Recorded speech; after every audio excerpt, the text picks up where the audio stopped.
Zoloft to get your head right. Right on. What's up, Head Right homies? Welcome to the Zoloft, your Head Right hangout. Thank you guys for tuning in for What It Is Wednesday. I think somebody dropped that and said, Warhammer Wednesday, Warhammer. All right, okay, I'm with it. That'll work. I ain't gonna argue with you, Warhammer. I ain't gonna, it could be Warhammer Wednesday for you. Hey. Whether it's What It Is Wednesday, Warhammer is Hump Day. And I hope that it launches you into a groovier part of your week, man, that it gets even better as you guys head off into the weekend. And you just go ahead and treat yourself for the hard work that you've been doing throughout this week. And so, speaking of hard work, as I was at my desk, which is in the bathroom, my office, perusing the news, and seeing what would be interesting to talk about. Anyway, this is what we came across. Starting with, I ain't gonna do it. Starting with Elizabeth Warren. How about that? Yeah, that's a good place to be. That's worth the fart noises. Yeah, that's right. That's a good place to be while you're fitting. in the office. Yeah. Elizabeth Warren complaining about Pete Hegseth's Christian tattoo, insider threat. And then we've got Hegseth, military members booted for vax refusal, back with pay and rank. We got Israel-Hamas reached ceasefire, hostage deal. It has been crossed. That's it, right? Trump, we have a deal for those hostages in the Middle East. MSNBC broadcast Joy Reid's utterly insane California wildfire conspiracy theory. For a second I got her mixed up with somebody else. Let's see what else we got. A trailer for Angel Studios, star-studded The King of Kings. And we got there's the cast of The King of Kings. Catfight between Candace Owens and Michaela Peterson. I almost feel like I need to do like some sort of superstition ritual or something like that if I have to mention the name of Candace Owens or whichever. Right. But my God is stronger than superstition. That's right. Dang it. I don't need none of that. So, and then President Trump just announced plans to create a new federal agency. Come on, man. Wasn't Space Force enough? Does that count as a federal agency? I mean, it's above, it's over the earth. It's in space. So I guess technically, unless it's the Space Federation, the Space Federation of America. It feels like the federal government's scope is beyond space. Yeah, it's like we've reached out. It's gone into orbit now, man. Yeah. Is Space Force still a thing? I don't think I've even heard Space Force during the whole Biden administration. I haven't. Yeah. Have you guys in the chat, have you heard of anything about Space Force? Yeah, what's up with Space Force? Personally, I think it should have just been called Sky Force. Oh, yeah. I think Sky Force would have been better, and basically consolidate the Air Force into, this thing that extends beyond our atmosphere. Why not? Yeah. I mean, it's already dealing with, the skies per se, but let's just go ahead and include the vacuum of space. Why not? Skyforce sounds better. Yeah, Skyforce sounds better. It's pretty much going to be, it would be the evolution of their duties. It's kind of like what they're already doing anyway. Yeah. I think, what's that saying? The only true branches of military in America are only the Army and the Marines. The Army and the Navy. The Army and the Navy are the only actual branches of the military in America because the Air Force is a corporation and the Marines are a cult. Yeah. Yeah, I love that saying. Of course, my dad does too because he's Army. All right. So let's. Okay, no, we're still reading. No, we went through them all. Okay, Elizabeth Warren complains about, and I don't care what Elizabeth Warren says. This thing about Pete Hegseth's Christian tattoo.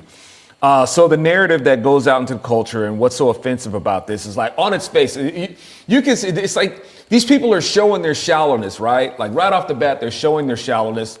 And by the way, if you're tuning in on the Instagrams, thank you guys so much. I'm trying to grow my Instagram game. I see Sort of Kindness has dropped in on us.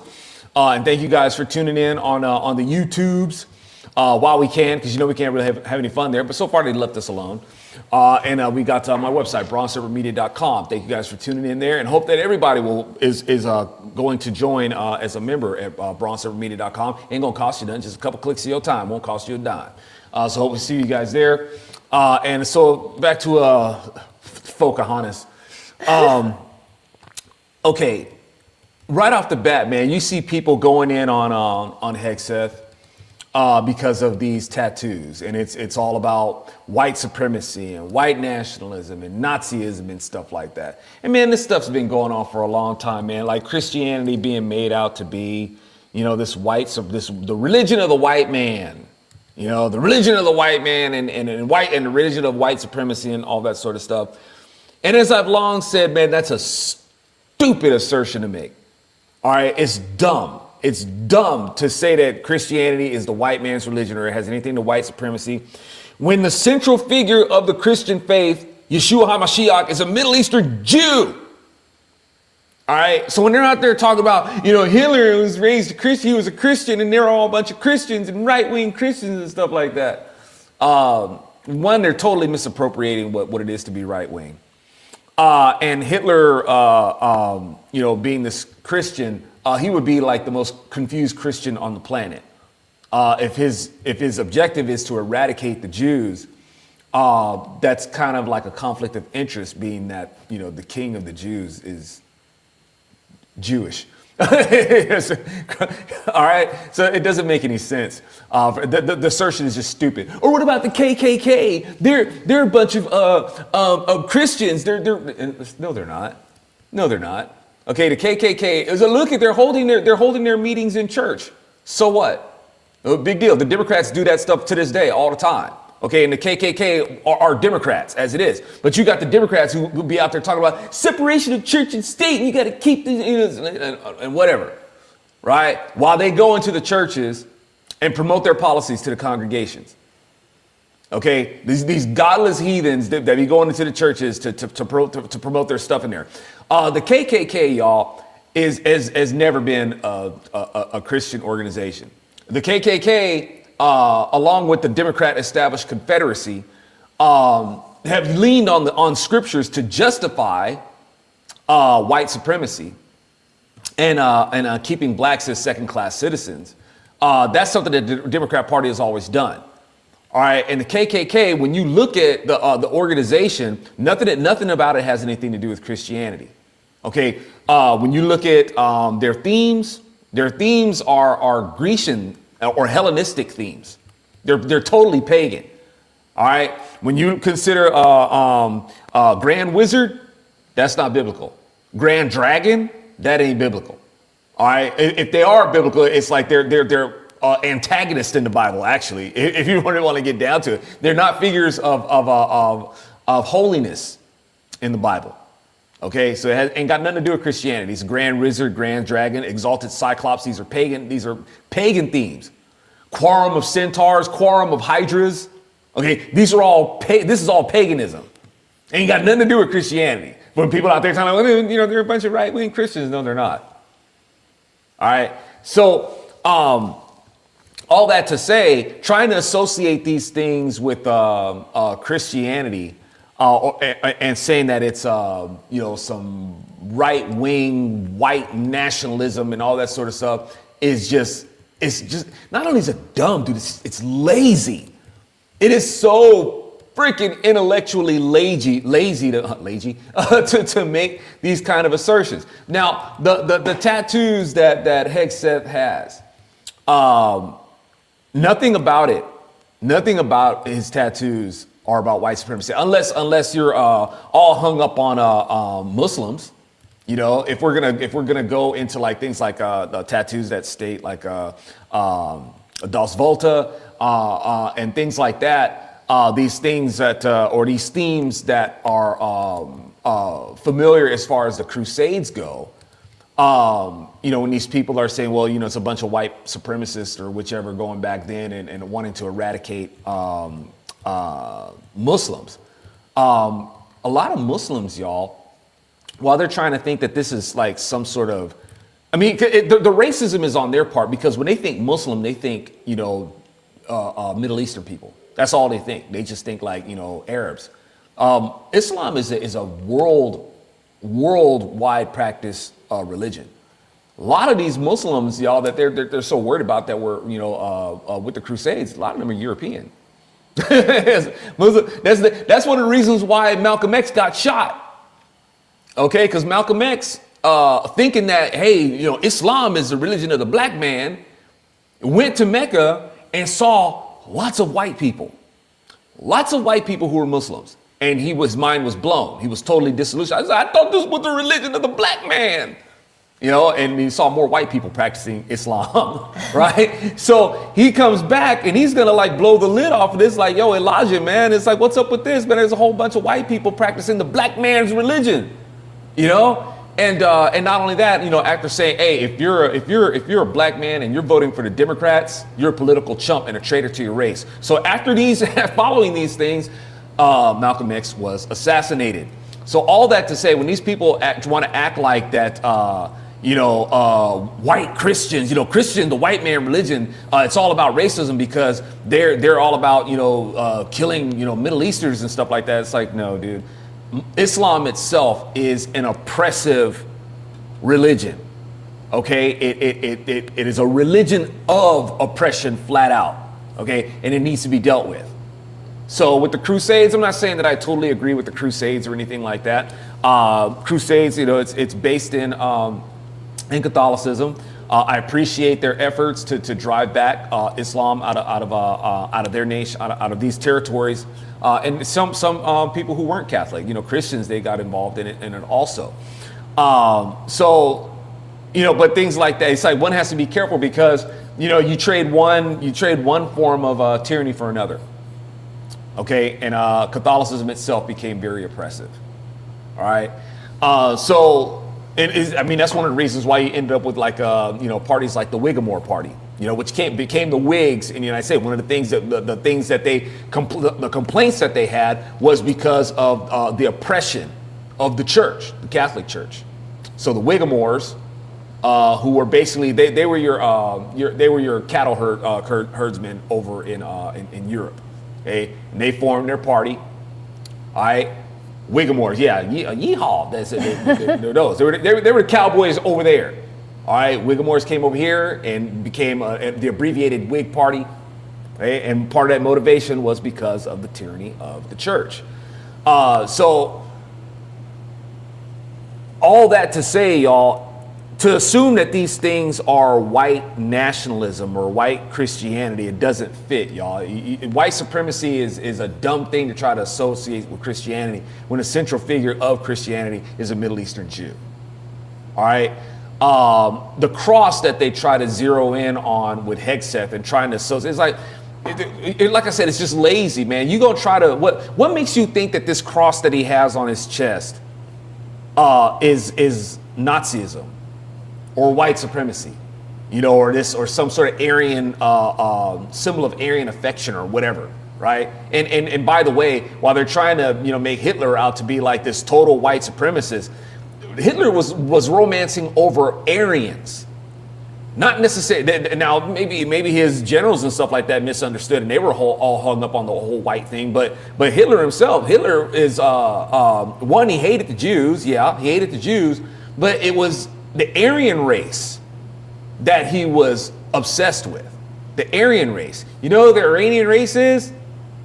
Iranians. That's who the Aryan race is. Persians. That's who they are. Okay? So even the swastika. All this is coming out of an Indo generation at the time. When these languages were coming out of like Sanskrit and things like that, the symbology of these things, the so-called swastika, that was Indian. Hitler appropriated that symbol for himself. But the swastika itself is not a white symbol. It wasn't born in white nationalism. That's from India. That's where he got that from, right? And those things are tied in with the Persian cultures and Persian languages and things like that. That's all tied in there together. That's where he was drawing that stuff from. So he drew from India a symbol of power, which you guys know now as the swastika. And the Aryans that he wanted to emulate were then Persians that wanted to eradicate the Jews. Hitler wanted to keep that going. That's who he was hung up on. Persians, the Aryans, who are now known as Iranians. So I think people, they have this whole narrative about, was Hitler an evil guy? Absolutely. He was Haman level evil. All right. He was Haman level evil, y'all. But, to try to make him out to be like some Christian who's got this Christian crusade of being this white nationalist, and trying to associate all this white nationalism with Christianity it's lazy and it's dumb, right? The cross that Hegseth has, matter of fact, is a Jewish cross. It's a Jerusalem cross, y'all. That these people just right off the bat, they get triggered. I don't know, what are they thinking? That it looks like the Iron Cross or something like that? Because it's symmetrical. The cross doesn't have like on its downside, it doesn't have the elongated post. So it doesn't look like, the Christian cross, if you will. And maybe to them, it resembles more of the Iron Cross, an award, afforded to Nazi military men, right? So, and even they don't have the corner of what that shape of a cross is. But the Jerusalem cross is going to have a principal cross, this long in the center, and it's going to be surrounded by 4, small crosses, which are supposed to implicate the 4 apostles, or the ones writing our gospels, Matthew, Mark, Luke, and John. Those crosses are for that. The crosses also are reported to represent the 5 wounds of Christ. Both his hands, his feet, and the wound to his rib. Okay, all that to say, these things are pointing to a Middle Eastern Jew. They are pointing to where the cross comes from. It comes from the Jews. So they're going to try to make Pete Hegseth out to be an anti-Semite when he's got a Jewish cross on him. That's how stupid. I hate saying stupid, man. I really hate using that word, but it's dumb, dude. It's dumb. It's lazy, and it's sensationalism. And it's these people, they're just so wrapped up in hatred, man, that they just don't think straight. And they're just given over to imaginations, man. Fully given over to imaginations. You got people like Elizabeth Warren acting like them demons, who are like, Jesus, did you come to torture us? At the present time, she sees this cross and she gets triggered. He's like, what are you afraid of, Pocahontas? Are you afraid? Are you afraid this is like Columbus coming in to eradicate your indigenous people, your indigenous ancestors and stuff like that? I'm trying to make it out to be like, oh, we just came over here, we just killed a bunch of Indians. It's like, dude, actually what they were putting a stop to was Indians slaughtering each other. Dang, man, that temple sure does have a lot of human blood running down in from all the sacrifices that they were doing. That kind of stuff is straight up evil.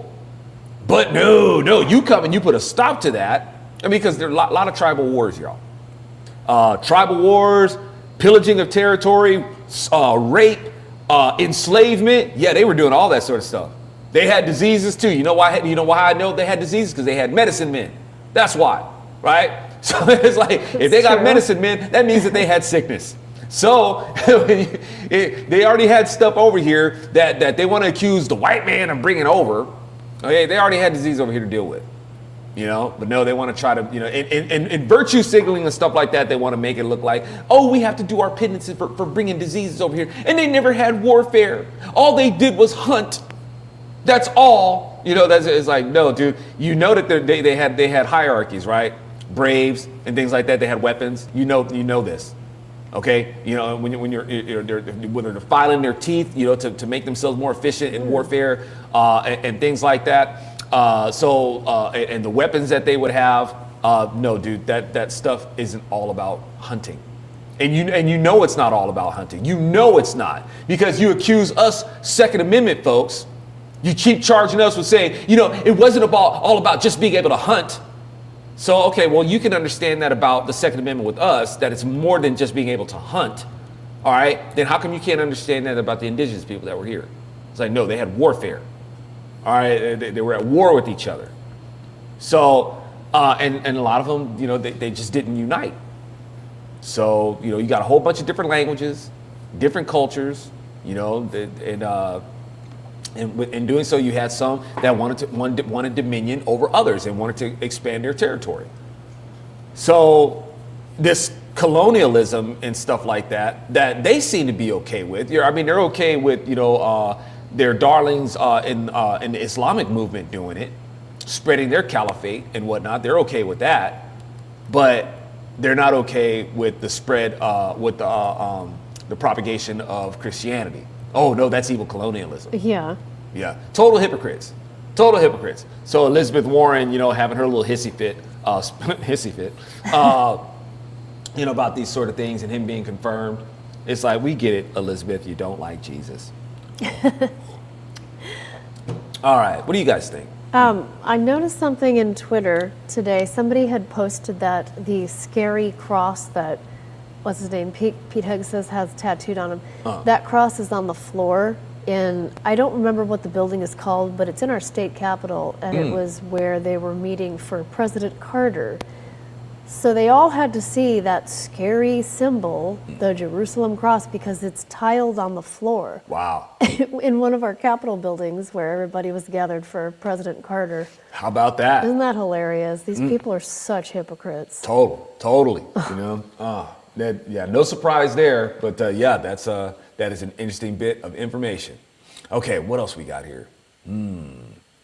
Military members booted for, military members booted for, let's read a little bit of this. This is coming from Newsmax. Let's open that up with this other browser. And, okay, here it comes, y'all. It's coming. Come on, computer. And shake the robot. Repeating a vow by President-elect Donald Trump on the campaign trail, Defense Secretary nominee Pete Hegseth vowed to bring back U.S. military members who left under President Joe Biden's COVID mandates to be reinstituted with pay and rank.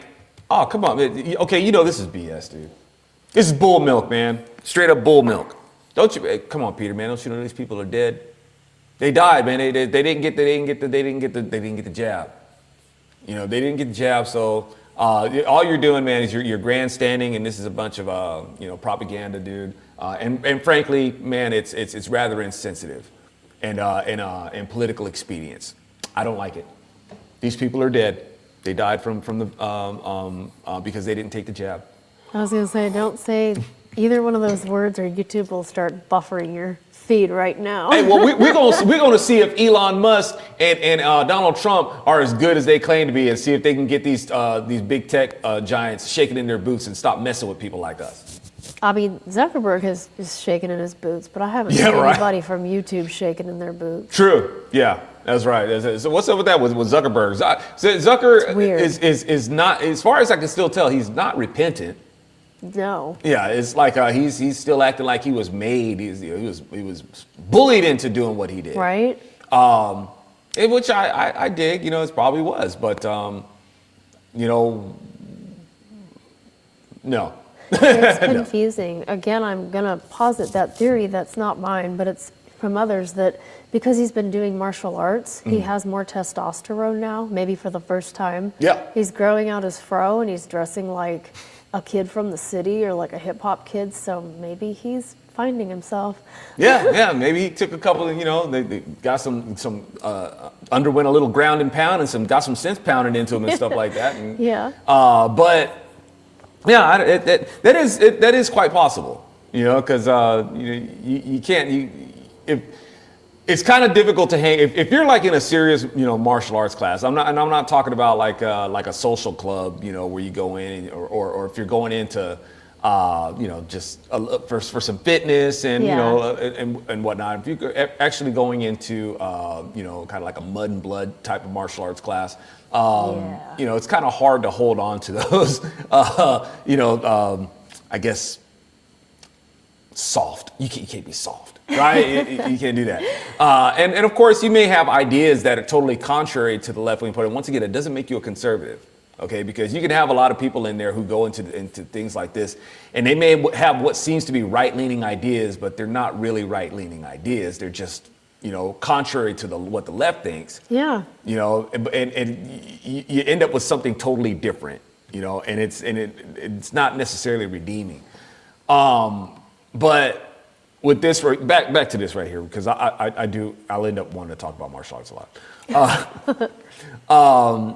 But with this right here, I mean, yeah, this is, I'm thankful to hear that, man, because these people were done dirty. Yeah, they were. Over this nonsense, over this pandemic. So, that's a good place to start. Yeah. That's a great thing to put on the table out the gate. He's asking for them to be apologized to as well, not just getting their pay and rank back, but he wants them to be apologized to. Yeah, Pete, man, don't waste your time with that. I know. Yeah, that's a waste of time.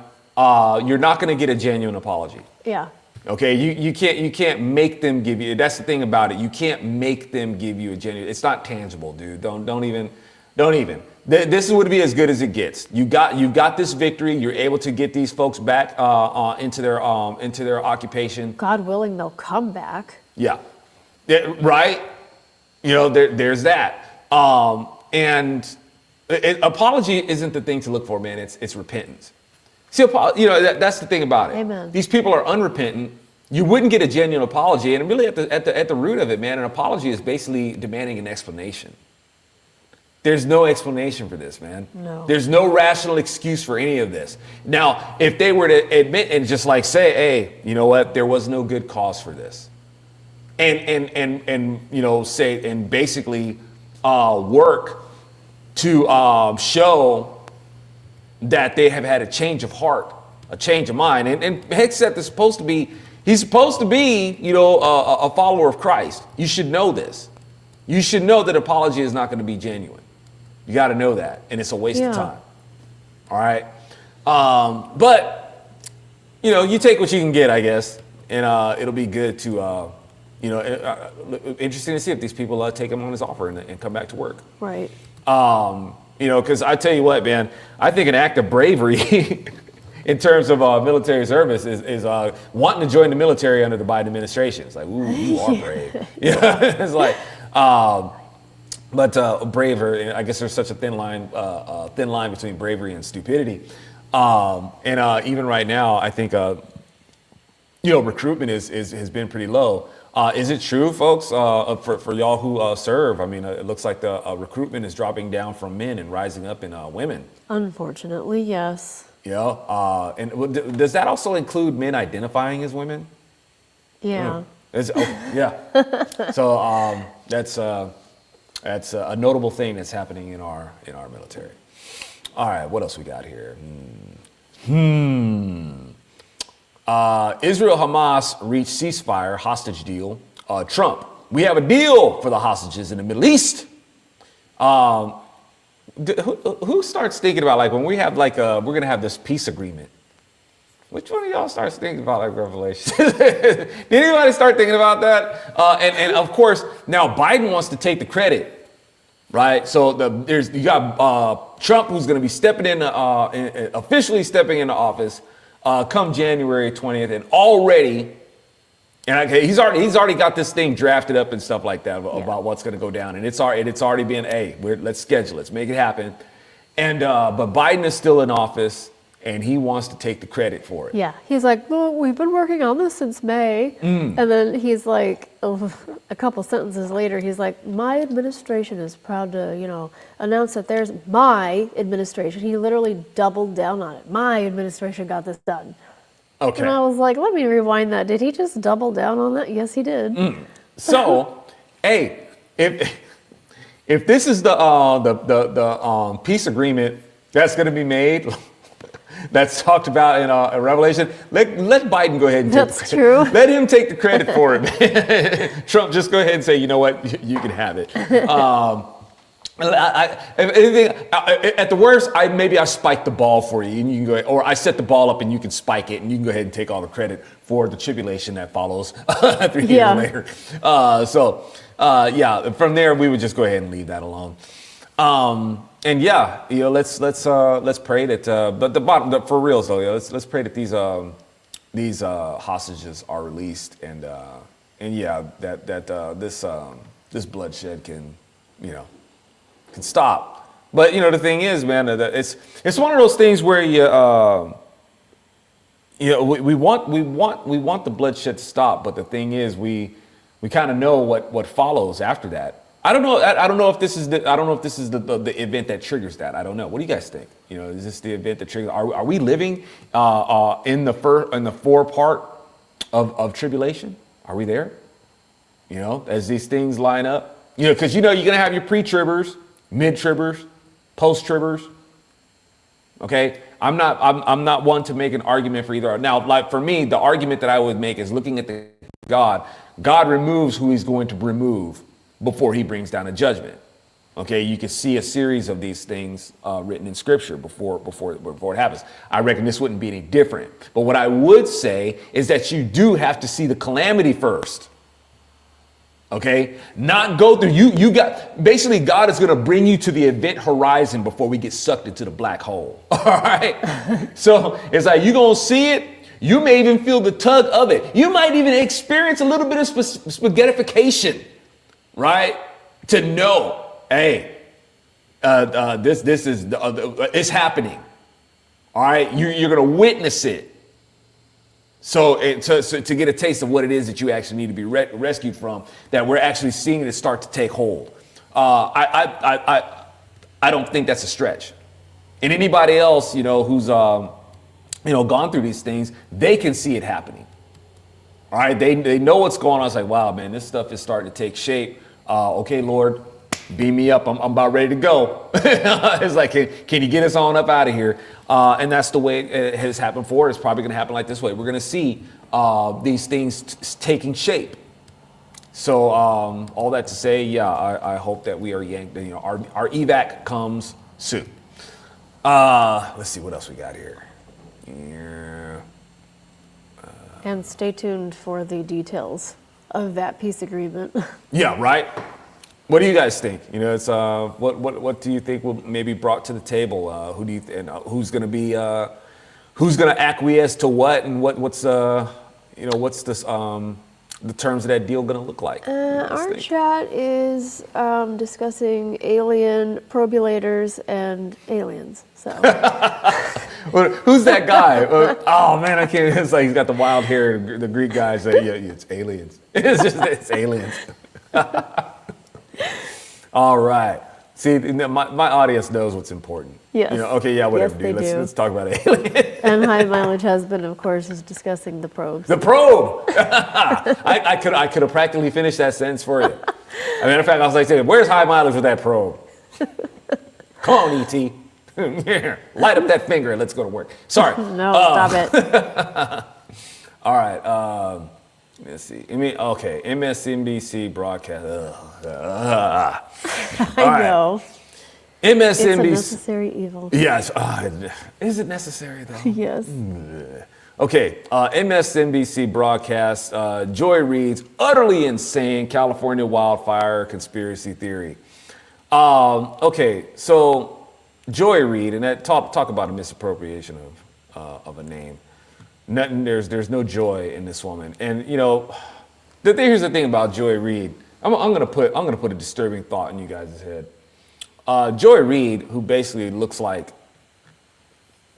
Joy Reid would look like me if I had a sex change. Don't insult yourself in that manner. No, it's quite all right. I know things to accept. I can accept these things. If I had a sex change, I would probably look like Joy Reid.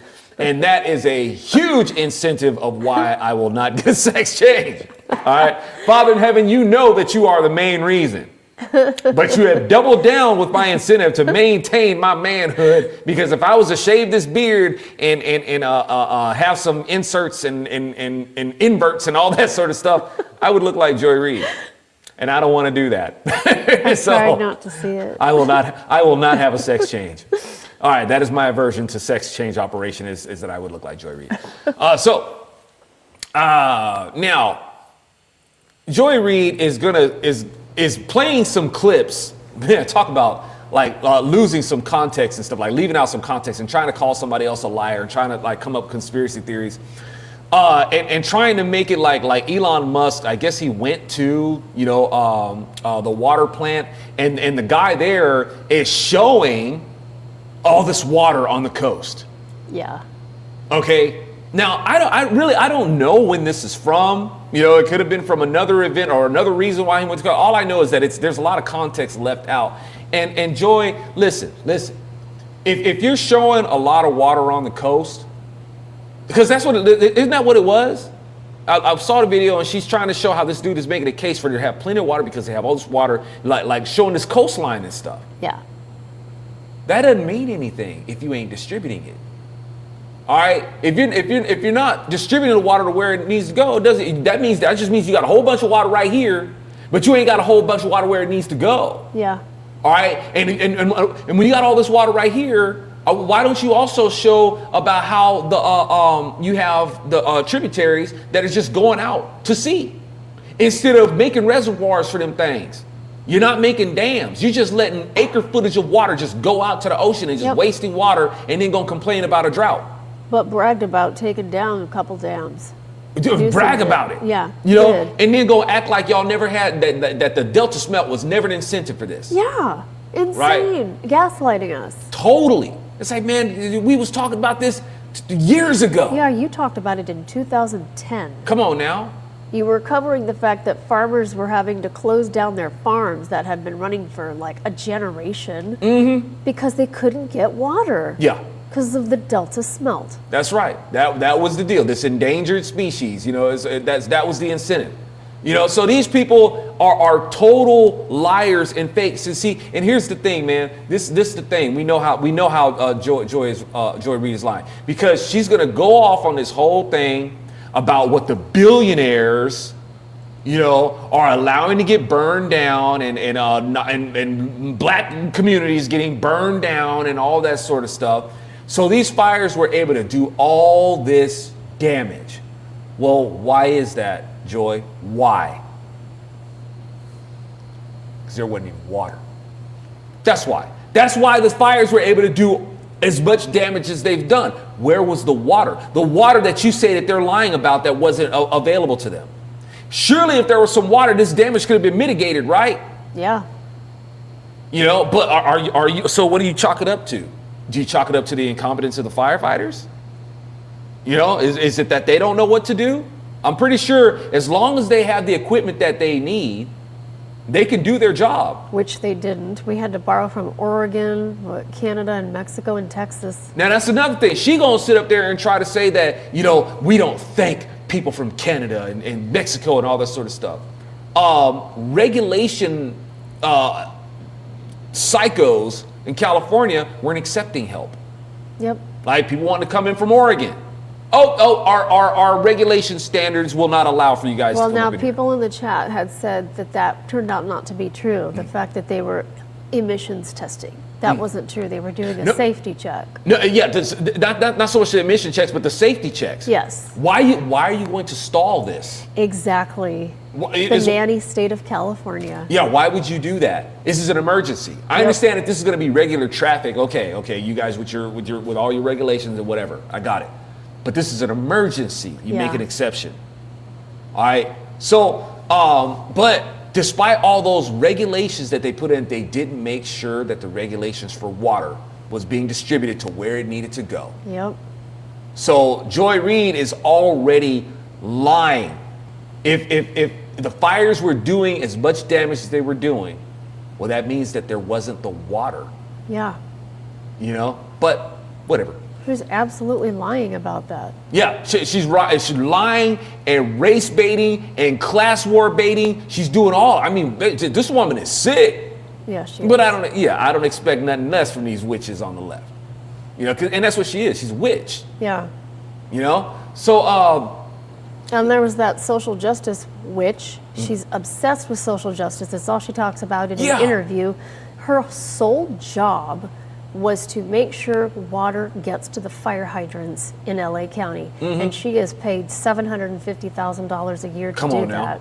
But all she does is go around and gives interviews about equity and social justice. Can you dig it, y'all? $750,000. That's her pay, right? $750,000. And it's all for her, social justice. You know, that's their incentive. So,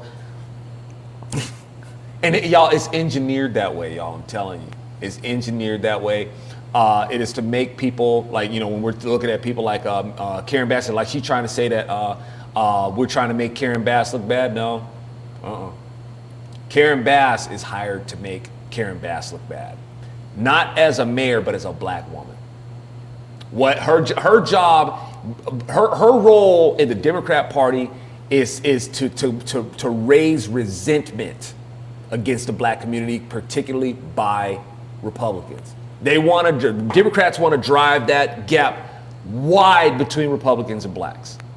Okay, they do not ever want black folks to leave the Democrat plantation. That's why they do things like this. They choose these spots for these people to be in, and want them to be the overseers, want them to be the figureheads and the overseers of catastrophe. And then you look at them and you be like, oh, this person, look at this person obviously was hired because of DEI or affirmative action or something like that. They didn't really have the skills or know-how or experience to be there. They're just hired there because they're black, right? It raises resentment. This is all engineering, y'all, I'm telling you. And so, and speaking of which, then you have, y'all hear about Newsom is keeping people from purchasing property after following these fires. And like he's protecting people. I'm protecting these people from predatory buyers. Yeah. Dude, these millionaires who have these, they don't need your help, dude. They don't need your protection. All right, and if anything, you're getting in the way of them recovering their lives. So I get it. Somebody's going to want to come in and purchase their land, you know, and is going to want to purchase it for cheaper. Sure, and that's not evil, dude. It's not evil. All right. What's evil is that you're keeping these people from starting their recovery process. And keeping their land from being bought by other people that you don't want to buy it, because you want to make sure that land, those properties are reserved for your buddies. Precisely. Like BlackRock and stuff like that. You want that. But the thing is, like in these black communities that Joy is talking about, you know, trying to make people feel guilty and saying that billionaires want to come in and snatch up their property and stuff like that. Joy, that's what you want. You want that. You're part of the own nothing and be happy globalist community. Thank you.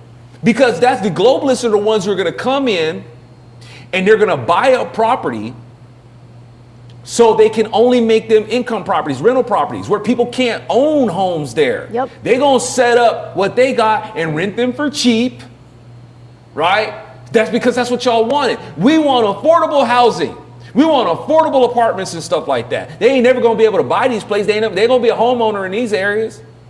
They ain't going to be homeowners. They're going to only be renters. Paying money to these big conglomerates that you are a tool for. Yeah, that's what's gonna happen. You know, that's who Newsom is reserving these places for. Yeah. While he's acting like he's being like some sort of, you know, protector of people being suckered by predatory offers. Dude, they don't need your help. Yeah. Anybody who's known and paid attention to Los Angeles and like lived there for a while knows that it's always been their dream for at least 30 plus years. They have plans. The World Economic Forum helps them formulate all of these gigantic, tall buildings where they can just house people on top of each other. Yeah. Because it's communal living, and you'll pollute less, and your carbon footprint, whatever they call it, will be less, and they're called 15-minute cities. Yeah. Yeah, there it is, right? And y'all, and that's a true mindset, man. We've lived in LA County. I've lived in Venice. I know all about the communal living. That's what how they want to live. I've been there. Yep. All right. and LA wants to be a lot of Los Angelinos or whichever. It's how they want to roll. Yeah, exactly. And it's, of course, Newsom and all of his ilk, they're not going to live in those, but you will. Right? Yes. Yes, that's right. And eating bugs. Yes. What else we got here? Okay. A trailer for Angel Studios, star-studded The King of Kings. So you guys are probably familiar with Angel Studios. It is owned by Mormons. And they're going to do this movie, King of Kings, computer animation. And I don't care. But their cast, y'all. How you gonna make a movie, concerning Jesus? And your cast are going to include, let me see. It's going to have Kenneth Branagh. I haven't really heard. I don't really know what's. I'm familiar with the actor, but like where he stands on things. And it's also going to have Pierce Brosnan. These are basically people that you may not really. I don't really know where they stand on things, but it's not like they're out there saying, "Hey, man, I follow Jesus." I don't know that about Kenneth Branagh. Doesn't seem like something that's important to him, but he's going to be cast in this movie. Pierce Brosnan, same thing. As far as I know, these people are indeed leftists. But you got Forrest Whitaker in there. Ben Kingsley has been in a few Bible-themed movies. Really still don't know where he stands on things. But heck, man, he also played Gandhi. So he's probably he's really wishy-washy about all this sort of stuff as it is.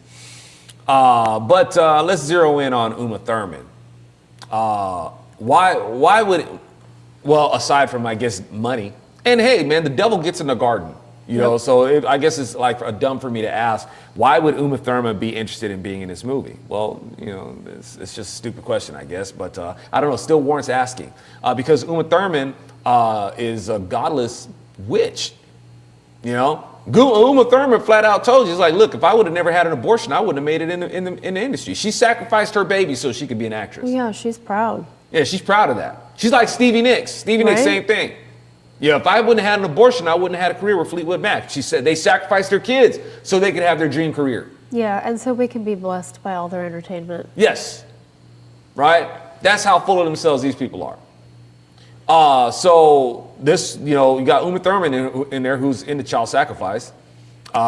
This movie isn't a good fit for her. And then there's Mark Hamill. Mark Hamill is just, this dude is the poster child for the dark side of the Force. He should have played Darth Vader the whole time. All right, because Mark Hamill is just, is a sick dude, right? So he's played, well, I mean, at least maybe the character that he's playing is fitting for him. He's playing King Herod. If we're talking about the King Herod that I'm thinking of, that's going to wage his infanticidal campaign in his area. So maybe that's a good fit for Mark Hamill. Right. But this is what you go to. This is who you had to pick. I mean, and when they do films like this, I'm not sure how the film funded by a crowd. They usually are with Angel Studios, yeah. Okay. So unless if somebody in the chat can tell me differently that I don't know about. So in the conventional way of getting funding for these things, you want to entice investors in your movie, and you want to say, hey man, this is who we're going to have. We talked to these people, and they liked the script, and we met with their agents, and they're going to sign on. They're on board with this. Okay, so when you set up your get your production investors ready and get your distribution ready, or in this case, I think Angel Studio, they're their own distributors, I think. You want to show that you've got this roster of who is going to be on board to entice, investment, right? So all that, if it's the former of what I'm thinking, then maybe I don't know, maybe that was a stipulation of investors or something like that. Maybe some movie savvy investors said that I'll invest in this movie if you cast such and such. I want such and such or so and so to play this role or something like that. There might have been stipulations. If Angel Studio wanted to get that money, then they're going to have to abide by these stipulations and put these people in the cast. I don't know. Because these people want to make sure that they're going to get their money back. People will come to see or come to hear Mark Hamill play this person. They'll come and see Uma Thurman. You know, we got a roster of people who would be on this that we think will make some money as far as this goes. I don't know. Or if it's a crowdfunder thing, you know, and they're raising money for it, and they put out this list of who's gonna be in it, and they see names like Uma Thurman and Mark Hamill, and they still got money. That's sad, man. That's sad, because it's like you would think that Christians would be like, hold on, Uma Thurman, Mark Hamill, man, I'm not gonna support this. I'm not giving y'all any money. You gonna have these heathens in that movie? They don't have nothing to do with God. They hate whatever God stands for. No, I'm not giving you my money on this. Switch it out. You got to do a recast. So, but I don't know. I don't know how they went about by getting funding for this movie and whichever. Not even sure I care. But I care, man, because it's like, you know, it's like you're tainting the ability to promote the gospel. It sends mixed messages. You know what I'm saying? It's confusing. Now, at best case scenario, y'all, I would hope that, you know, Mark Hamill and Uma and whoever else in there who doesn't follow Christ, I hope they get a clue. Yeah. Really, man, it's like I want these people to receive, you know, the Lord's peace and truth, know what the real deal is. You know, I hope that is the best case scenario. I hope that's the outcome. You know, best case scenario, that will be the outcome. Let's see what else we got. I mean, and for y'all, you know, Bronze Serpent Media, you know, we trying to get to where we're able to make movies, y'all, and we want to be able to cast folks that are followers of Christ, you know, or people who have showed that they don't hate, you know, God, right. You know, and it's like, okay, man, we can work with this. You know, we can work with this, and as they read our scripts and stuff like that, it'll be like, man, I hadn't thought about this before. You really give me something to think about. I think I want to be in the party. Yeah. I want to be in the Lord's party. So, yeah, I mean, we want to be able to do things like that, man, and not be, you know, have these conflicts of interest, you know, concerning, you know, this media ministry. Yeah. And it's hard, y'all, because I get it, man, because when you're trying to get this vision, you know, put out there, that's a lot of what you got to work with. It's an unfortunate. That's most of what you have to work with. Yeah, that's pretty much. It's one of the reasons, you know, why I've hardly had a career, because I don't go for stuff like this. It's, you know, to be in a community of entertainment, man, it's just, that's what a lot of it is. You know, and if you're going to get money to do what it is you got to do and make connections and stuff like that, you're going to connect with a lot of people who are apart from God. Even if you're trying to do, you know, Christian themed movies. Yeah. You know, it's where you're going to be. And it's a hard thing to get away from. And that's one of the things that we want to be able to try to do, is not mix in, not have those things mixed in as an influence or things that are featured, you know, in the productions that we're going to do. I know it sounds kind of exclusive, doesn't it? It's like, no, we're very inclusive. If you include Yeshua as the premier of your life. That's where we're at. It's like, you know, that's just the way that it is. Anyway. And we do have stuff that's tabled that we're ready to start producing, but yeah. Just need the funding. I understand, you know, the last 4 years have been miserable for a lot of people under Biden. These people get money. You know, they get it. Well, but, that's true. But that's what we're hoping for, y'all. It's just like CJ said, we have productions that are ready to, you know, that we want to kick them off. But y'all know that my ability to promote is limited. You know, shadow banning has kept me from promoting stuff. I can't advertise for any of this stuff. You know, I could talk about it until I'm blue in the face. Hardly anybody knows about it. So, you know, your prayers are appreciated, that, you know, we have these, you know, that we get a breakthrough, you know, and be able to, you know, get our productions and these ideas funded, these media, these entertainment ideas funded. So let's see what else we got. While you're looking for the last one, I think Jay was the one who said this animation, it takes place in Victorian England. And I think it is a short by Charles Dickens. Yeah. It looks cute. It looks good, like captivating to kids. So I hope that if people do take their kids to see it, that seeds are planted to like open up the Bible and see what's in there. That's what it's about, man. Even the Word of God talks about that. It's like, the bottom line is get the name of Jesus promoted. You're going to have charlatans out there. Yeah. You're going to have charlatans. You're going to have people who are, who misappropriate Jesus' name. So like, and even Jesus says, man, don't stop them. Just don't. It's just get my name out there, because when you hear the name of Jesus, from there you have the responsibility to research him for yourself. All right, so it's not. This is not one. Definitely not one of those things where I'd be like, oh, this movie needs to be canceled and all that. It's like, no. Get the name of Jesus out there. I'm just pointing out the irony. Is it the irony, if you will? Like, Mark Hamill and Uma Thurman being cast for it, and people supporting these people who have nothing to do with God, who don't want to have anything to do with God. So there's that. Let's see. Cat fight between Candace Owens and Michaela Peterson. I don't really care. But I'm listening to, Michaela, and I'm not saying that she's wrong. She's just not really making a strong case for what her concern is. It's not well articulated, if you will, and she does lend herself. She makes it easy for Candace Owens to make her look like her argument is from a more sentimental point of view. Yeah. The sentiment concerning her dad, and making it more of this is like an abrasion to her emotions, rather than making an argument concerning the multitudes who are dependent on these pharmaceuticals. Okay, now don't get me wrong, because it's not like Michaela really does have to make a really, eloquent spiel about what her concern is. It's pretty black and white, really.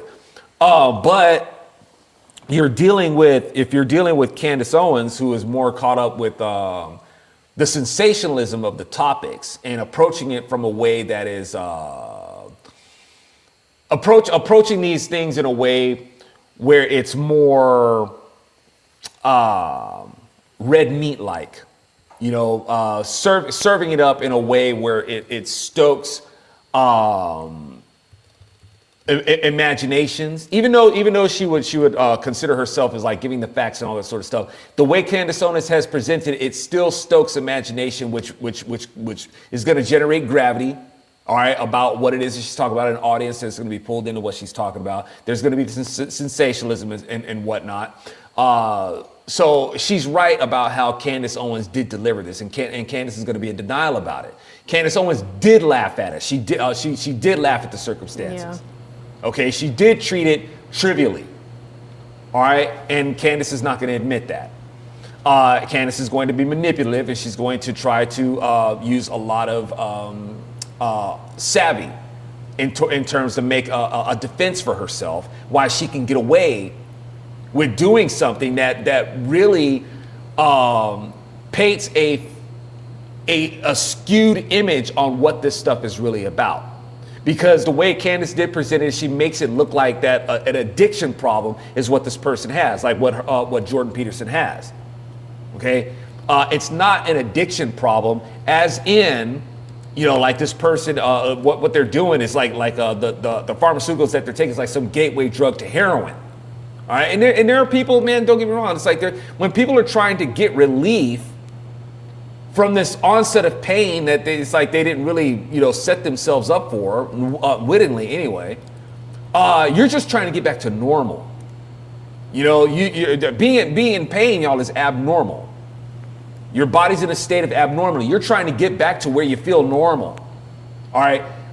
And when you get hooked on these pharmaceuticals, you're not doing these. You're not trying to take pharmaceuticals so you can get away from being yourself, or whether it's being in your right mind or how your body feels. You're trying to enhance how your body feels, sensations of your body or whichever, like ecstasy or something like that. Yeah. That's removing yourself from normalcy and trying to experience something extra. Okay. That's the image of addiction that Candace is painting here. All right, and she got called out on it. And whether Candace meant to do it or not, the sad part of it is that if she didn't mean to do it, the sad part is that, well, Candace, then that's just your nature. It means that even if you don't mean to do it, it's just something that you do naturally. You might want to pray about that, because it's like you're naturally given over to giving an image of something that it's not, and you're being manipulative. All right, so this we're talking about this. It may sound like hair splitting, but in style and how you use it in context, yes, it's something very different. When we're talking about dependency and we're talking about addiction. All right, so like I said, this addiction is going to be is going to be given over to ideas of a person who is hooked on a drug, so they can experience something aside from, their normal state. Like I said, whether it's something that they feel in their body, whether it's somehow or how they perceive things, altering their perception. Right? So addiction, is one of those things that come to mind when you consider those things. Dependency, right, can be the same thing, but we're talking about the dependency on a pharmaceutical for a condition that Jordan Peterson has. All right, he has a condition that he's trying to get relief from, and in doing so, it got him dependent on that pharmaceutical. All right, so Candace didn't really touch that area. All right, she manipulated to make it look like she's like some sort of expert on this failing that a person has in being given over to some sort of drug, right, in an addiction. And she's not going to own up to that. And Michaela called her out for it, right? So it's and like I said, I don't really have a dog in the fight as far as it goes. In the cat fight? Huh? In the cat fight? I don't really have a cat in the fight. Well, I'd have to say dog too, because Jordan Peterson is involved in the conversation as well. And would he be more of a cat or a dog? I don't know. I guess he'd be more like a fox, because a fox is kind of like a cat dog. A fox has Definitely. pupils, like a cat. Yeah. And it has retractable claws like a cat. It's a cat dog, right? So all that to say, y'all, I don't. It's not really an issue to me. Jordan, I don't know if Jordan has gone full in for Christ yet. I don't know if he has. He's just a person who spouts morals and manhood and all that sort of stuff. And intellectually, he gets it. He even admits it. As last I've seen, I don't keep up to date with him, but and even Michaela has gone through the whole repentance thing, realizes what a piece of garbage we all are, and we are nothing without Christ. Christ is how you get to the Father. She gets that. Okay. Her heart gets it. She's gone through that transition. And she even says her dad has not. Okay. So it's like, Jordan, you understand that, you'll cite the Bible as this place of virtues and he things goes like on that. tours teaching about the Bible. Yeah, it's like you see this book as something to borrow from, but you don't want to give yourself over to the author of the book. And that's totally hypocritical to me. But I hope you get it, man. I hope you, it's just right there in front of you. And in terms of what is this? We got President Trump just announced. I'll just read a little bit of it. Not sure I care. I'm gonna read a little bit of this right here. My computer's like, well, I don't care to open it up. Will you open it up? This is coming from 100% Fed Up. Millions of President Donald Trump supporters across the U.S. believe the IRS has been collecting too much, really, you think? Too much taxpayer money. Oh, what was, hold on. Before I got to make a note really quick. Something I might want to touch on before we get out of here. We do have a musical challenge for this evening as well. Ooh, okay. Right on. Thank you for introducing those. And believe the IRS has been collecting too much taxpayer money. And how much is too much? How much is too much? 1 cent is too much. Thank you. I thought gold star for you. And squandering it on squandering on leftist domestic policies and international boondoggles like the war in Ukraine. Trump, however, is preparing to shift from focusing solely on internal revenue by announcing the creation of the External Revenue Service. Uh-oh, that sounds kind of sexy. He addressed the topic on social media this week as Fox Business recorded. For far too long, we have relied on taxing our great people using the Internal Revenue Service, IRS.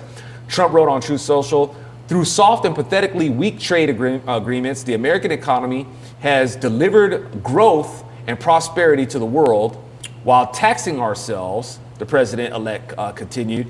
It's time for that to change. I am today announcing that I will create the External Revenue Service to collect our tariffs, duties, and all revenue that come from foreign sources. It's almost like Trump read my book. This is kind of like modeled after what I've been saying for years. All right, the IRS. No, man, you need to reverse that. You need to actually just reverse who's going to be taxed as far as this goes, and how taxes are implemented. We have a constitutional model of how we're supposed to be taxed. All right, and these excises, these imposts, tariffs and stuff like those are constitutional. Taxing the capital gains, property taxes, and income taxes, not constitutional. Violation of our right to property. All right, so we're not supposed to be doing that. If anything, the IRS needs to be going. Put them to work to get our refund, everybody's refund. And I don't even care. I don't even care if you think that you get no, I don't pay taxes. I get a refund. No, you pay taxes. All right, you get a lump sum back at the end of the year. You didn't get all your money back, Yeah. All right, you got back what the government allowed you to have back. All right, you got rationed back your own money. You got taxed too. All right, and not only that, you paying for these other people to having to recover the costs of what they got taxed. So don't get it twisted. You got taxed also. All right, but yeah, in terms of we've relied on taxing our great people using the Internal Revenue Service. Yeah, it has definitely been too long. But I tell you what, man, this ain't gonna be easy. Well, that's a given. Because here's the thing, man, you got a whole industry, you got a big industry of people who are dependent on taxes. You got a whole bunch of tax attorneys out there, man. That's their livelihood. Their livelihood is based on working with the IRS, to get people their money back, or get to get the IRS off their back and all that sort of stuff. Man, they're not gonna give up on that without a fight. Nope.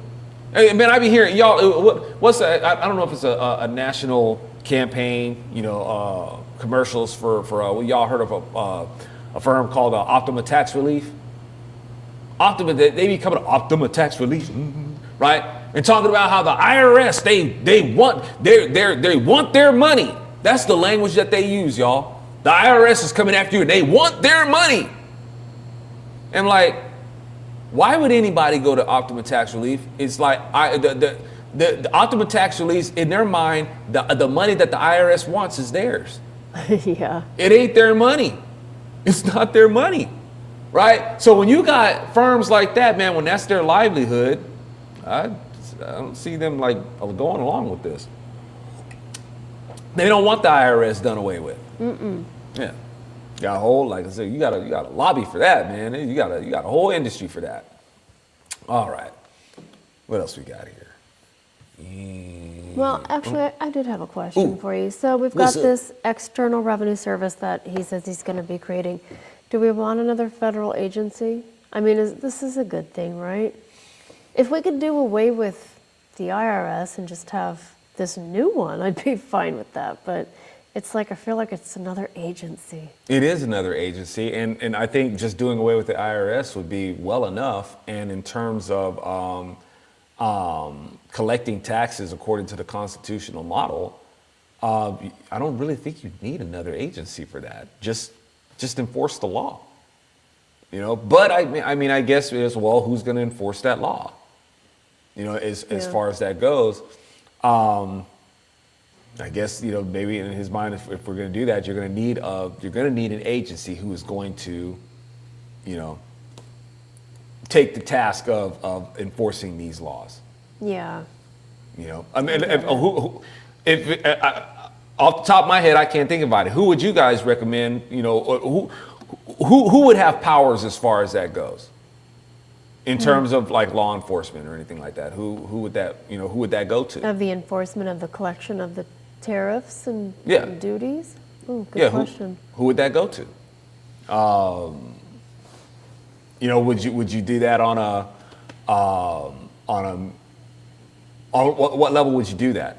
Like, say for me, the reason why I said that this was like a thing out of my book is my idea of how we would be taxed is that it starts off with your municipality, right? And so your municipality collects taxes from whatever people from what people have bought and sold. When you have the exchange of money, there's going to be a tax on that. Okay, you got your excise tax. That's constitution. That's supposed to be done. Yeah. All right. You make a voluntary transaction. Going to be exchange of money, and the government gets a percentage of that transaction. That's constitution. That's the way it's supposed to be done. So in that municipality, they go ahead and collect their taxes from that, right?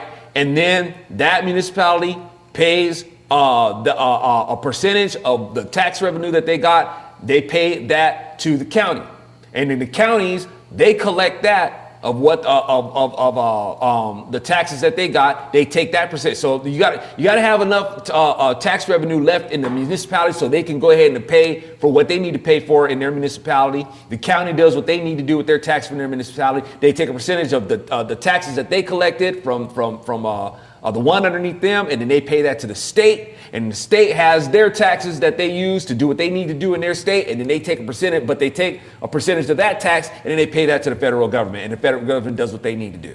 Okay, all these taxes are collected by voluntary exchanges of money. It will be plenty enough money for the municipalities, the counties, the states, and the federal government to do what they're supposed to do within the scope of their office. There, easy, but here's the problem. So you're just making too much sense, man. It's too easy. They're never going to do that. It's too easy. Yeah, I'm guilty of that. It's too easy to do. Simplifying things, yeah. Yeah, so let's make things simple, man. It's like, no, we have to make it more complicated than that. All right. Let's see. What else we got? I just found out, man, that you guys are familiar with a band called 24/7 Spies?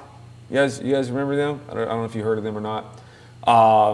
The lead singer, the original lead singer, not Jimmy Hazel, who's been pretty much the front man for several years now. He was the guitarist, but they've mostly been they've been a trio for a while, but they also they went back to being a quartet when they included I can't remember his name, but they put him on guitar, and I think Jimmy Hazel. Well, they kind of like maybe switched singing assignments around in that one.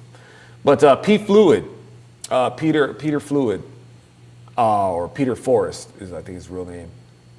Peter Fluid was found bludgeoned to death in an ambulance in the Bronx. Man, 64. 64, wow. Man. Jeez. Feeling old, man. But Peter Fluid was an amazing front man. He was a great front man for 24/7 Spies. Gosh. I think they did 2 albums together initially, and then they broke up. And then he came back for a 3rd album, temporarily disconnected. And that was a great album too. I enjoyed all the albums that Peter Fluid was on. Even though that I think the reason why they kept breaking up was because Peter Fluid, he wanted to be so political. And I certainly don't care about his politics. And even from there, even when Jimmy Hazel was doing the vocals, a lot of their music was, social, political, and stuff like that. And their position on things like I don't really care for, but I loved the music. Really loved the music. Same thing like Fishbone. Fishbone, it's like, dude, I don't care about your politics. Fishbone is full on race baiters. Their livelihood is in race baiting. All right, they're still talking about racism to this day, and they make money off of it. They're exactly who Booker T. Washington was talking about. People who just want to make money off this sort of stuff. So Fishbone is still there.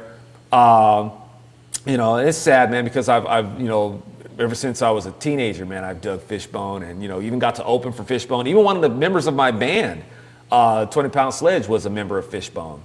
So you know, but even despite that sentiment, man, it's like, look, man, I can't go along with you on this because you guys are race baiters.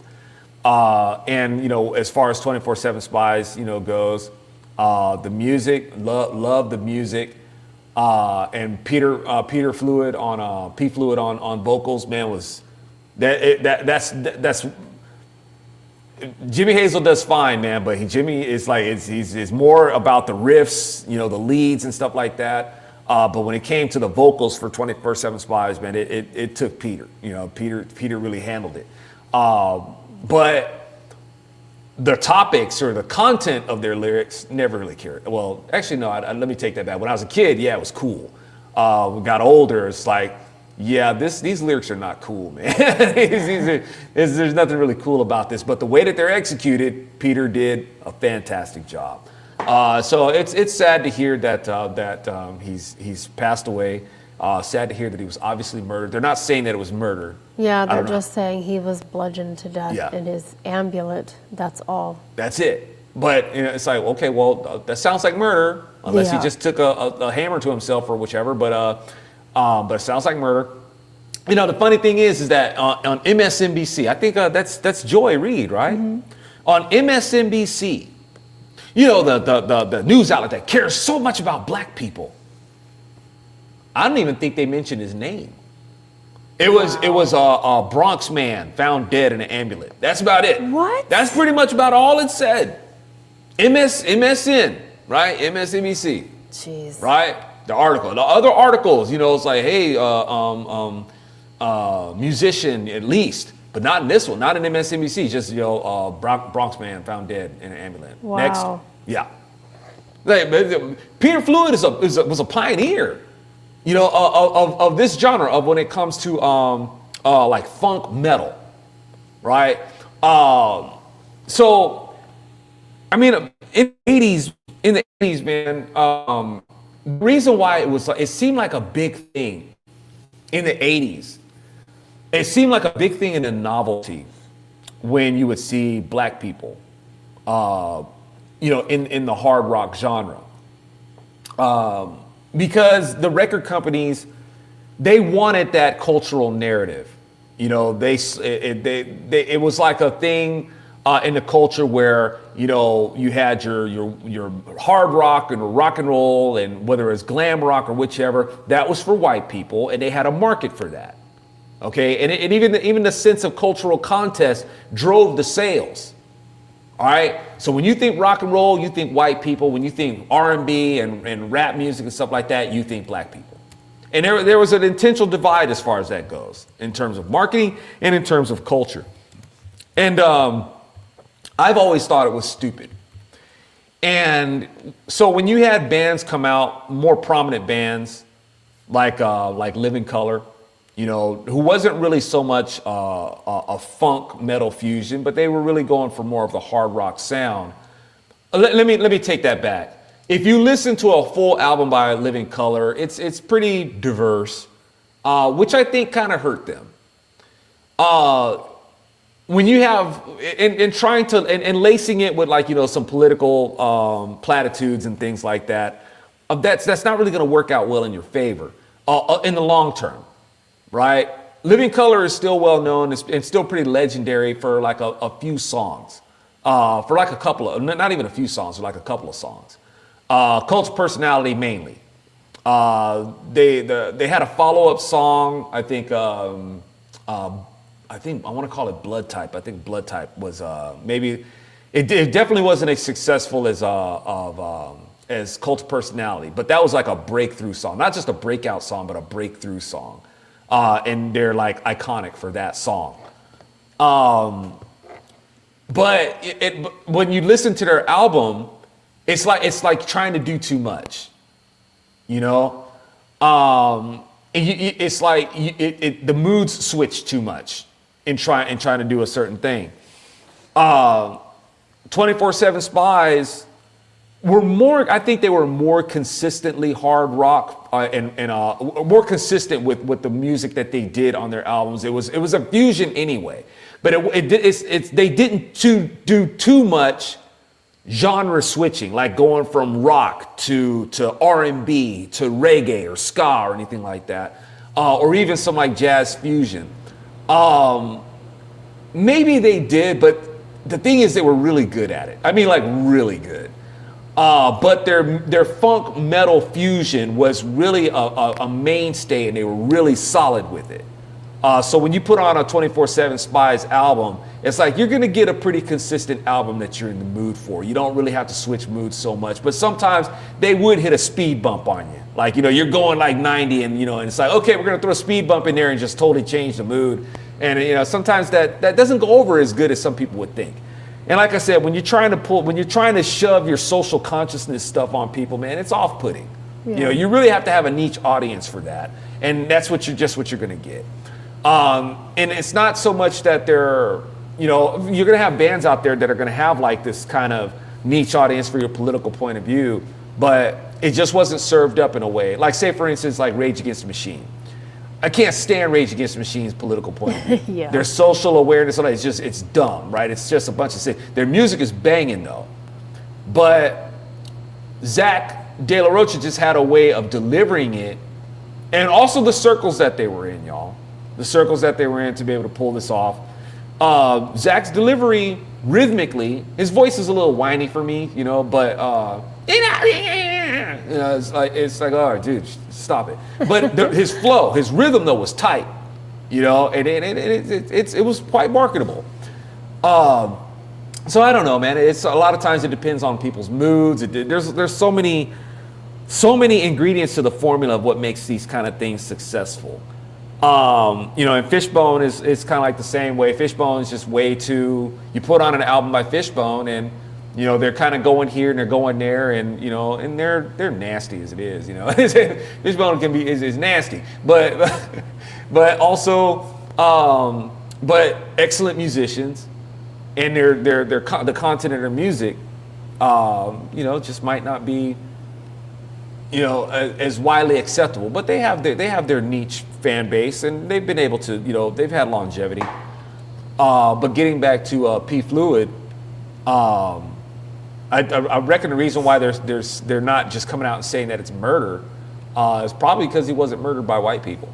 they got to say, how can we turn this into some race baiting? How can we turn this into, we got to be able to do this. So we're not going to say it's murder yet, and we want to make sure we want to make sure that the murderers were white. That way we can keep this race thing going. Black musician was killed by white people. So maybe that's probably why they haven't just come full out and said that it's murder and who the murderers are. Yeah. They need confirmation it's a black person. We need confirmation as far as that goes. All right. I was going to ask you, so the genre that the younger people are reporting the 24/7 Spies is, where was it? It was rap. Oh, doggone it, I just had it too.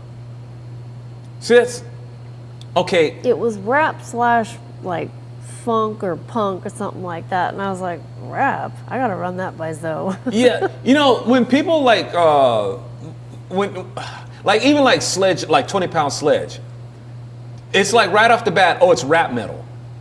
All right, I have an aversion to that, man. The same way that like a lot of people, I guess in the soft rock industry, have an aversion to yacht rock. Oh, yeah. Rap metal, that's just lazy. Yes, man. they call this rap metal. That's lazy. A lot of 24/7 Spies music wasn't rap metal. Not a lot of the lyrics that were executed on in their music is rap. Rap is more a rhythmic way of executing vocalization, and it doesn't conform to a key signature. Right, so when you're rapping, but P Fluid, he sang a lot, right? His vocal executions had to conform to a key signature. All right, that's not exactly rap. Did he rap some? Yes, but that wasn't the bulk of his execution of vocals. So to call it rap metal is not. It's not really. Did they have some rap metal songs? Sure, but funk metal would have been a more appropriate. It's more of an appropriate claim of their genre. Like a funk metal fusion. There's some other things that you could call it. At the end, the main genre of it is hard rock. At the core of it, 24/7 Spies is a hard rock band. And what I was saying like about the 80s, forgive me y'all, I rabbit trailed about the 80s with this culture of what's black music, what's white music in terms like that. The thing is, in the 80s, it seemed like it was something new. But it's not. I mean, our godfathers, man, of rock and roll were black. I think I don't know if everybody knows it, but a lot of people have forgotten. But because we get caught up in these cultural narratives of it, though, man. I mean, look at Little Richard. Little Richard is arguably the godfather of rock and roll. All right? You got Little Richard. You got Chuck Berry. Of course, you had Hendrix. You had people that were, black people who were playing rock and roll and who were revered, by other musicians for what they were doing. And I'm just naming people who are more, familiar. Going through like the 50s, the 60s, the 70s, and then all of a sudden, it's like you have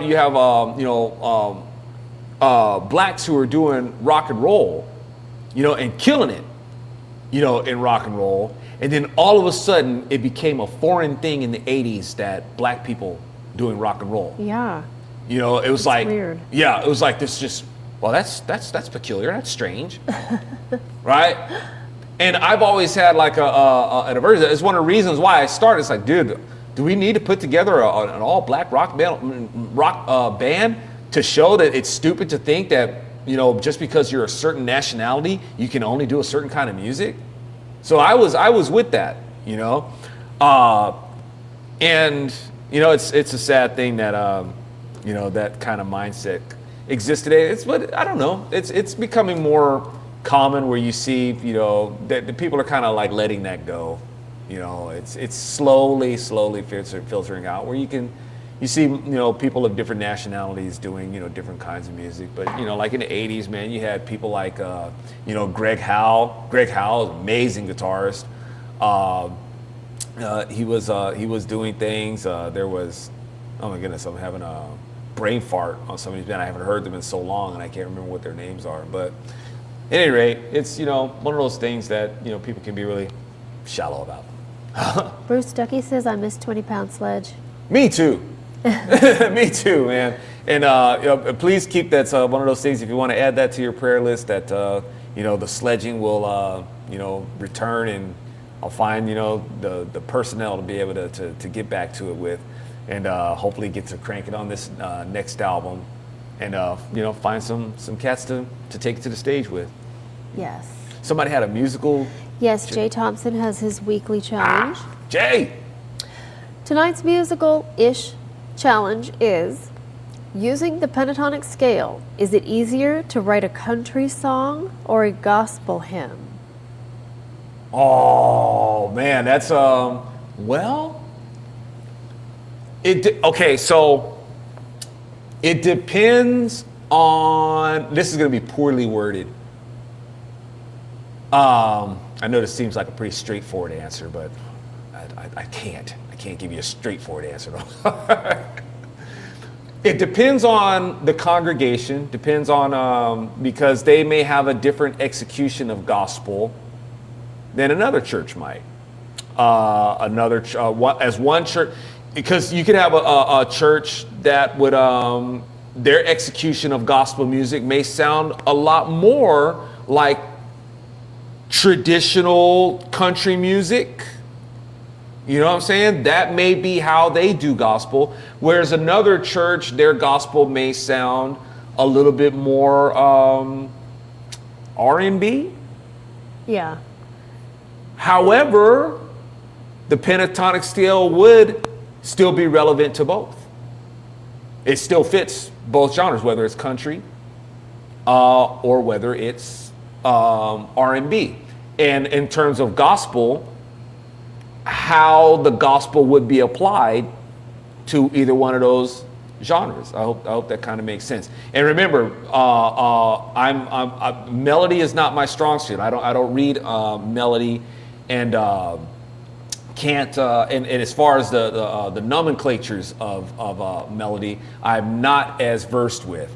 So I mean, but I'm familiar with things like your pentatonic scales and things like that. I think I have enough of an understanding to know how those are executed in music, and but yeah, to try to answer your question, I think it would apply to both.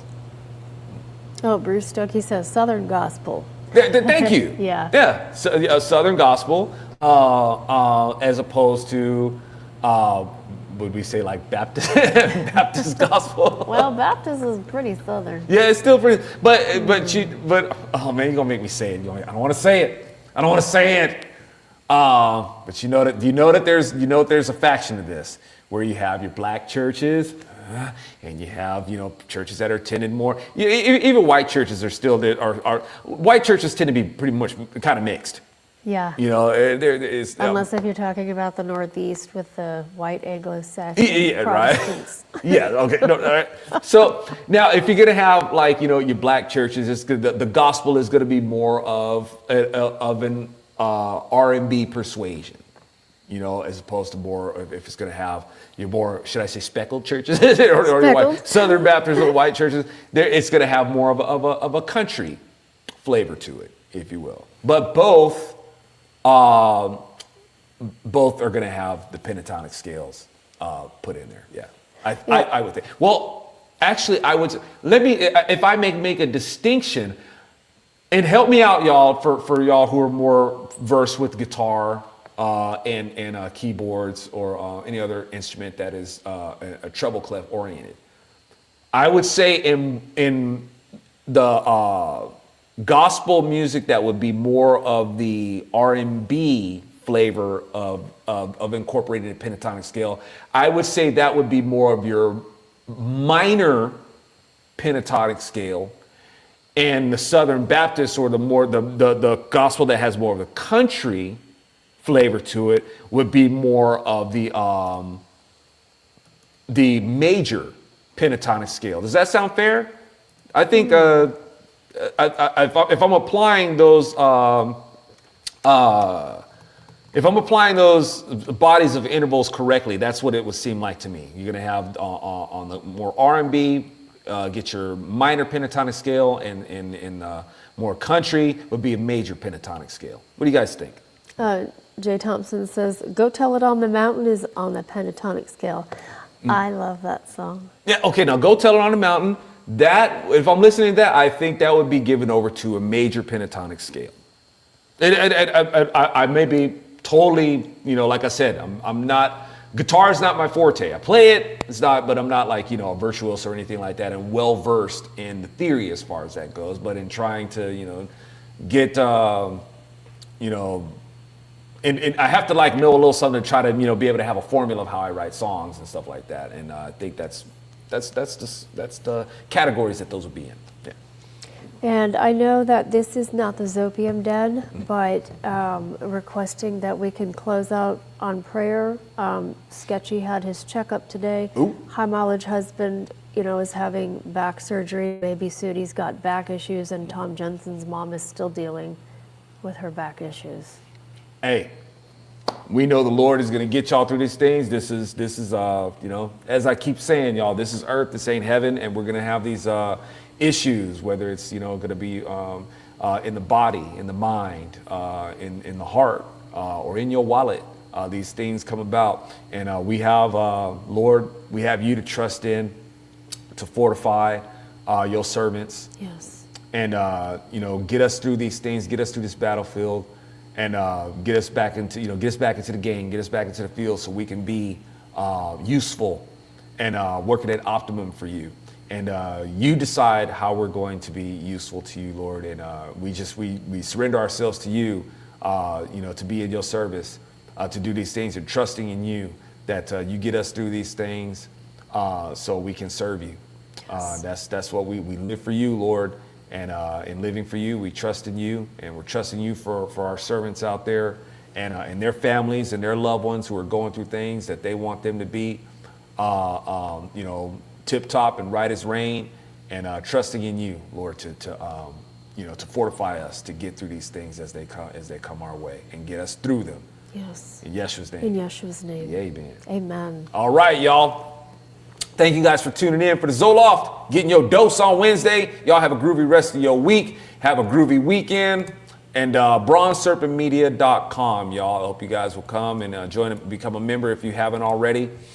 And drop that buck in the bucket if you want to keep your brozo on the go. We're trying to grow our production company, man, so we don't have no wishy-washy, entertainment, hard-hitting, edgy, edgy chic, entertainment, man, and bring it to y'all like that. And we need your prayers and your help and your financial support. So we really appreciate it, y'all. And thank you guys who have been supporting. You guys are definitely a blessing to us. All right, y'all. We'll catch y'all on the flip side. Bye.